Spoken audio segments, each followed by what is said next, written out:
Yung kalaban mo na yan, kapag yan ay sinaktan mo, siguraduhin mong malulumpo yan. Dahil pag nakatindig yan, abangan mo revenge niyan. See? So itong mga kongresista o mga senador, itong mga politikong ito, para mga langgam yan.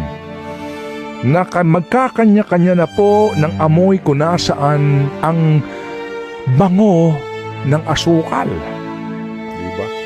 So dito po sa impeachment ni VP Sara, kung hindi nila mapagtatagumpayan ito, opo, malamang makasurvive dito si VP Sara. Malamang makasurvive dito si VP Sara. Malamang makasurvive dito si VP Sara. Kung ang adhikain nila lumpuhin siya at mawalan na po siya ng saysay para sa 2028 elections, baka hindi po ganoon ang mangyari dyan.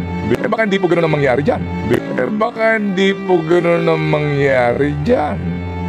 Mangmang na pananalita, sino ba nagpa-impeach, at bakit na-impeach? Ibig sabihin may sinumeting batayan, kaya ano ang sinasabi ni Ted Filon na magaling magsalita sa media pero may nagawa ba siya nang naging congressman siya, na pag sinaktan raw siguraduhin malulumpo? Para bang ibig sabihin niya na pag may nasilipan sa pangungurakot at may pinakitang batayan yung mga nag-aakusa ay hayaan na lang kasi pananakit pala ang ganyan, pero pagkalaban ng nagsasalita ang gumagawa ng mali, nagmamaktol, kapag hinahayaan lang, tulad ng yung mga senador at mga congressman raw ay nangungurakot ay bakit daw di inuusig, ang sinisisi ang Pangulo, bakit di nila idulog sa korte o sa ombudsman o sa Senado o sa House of Representatives?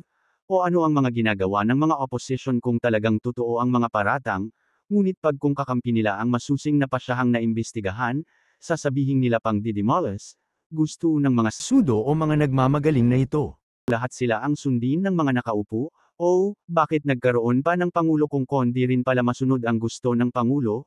Tingnan nyo sa tema ni Ted Filon, parang napre-proposeyan niyang di matatalo si VP Sara.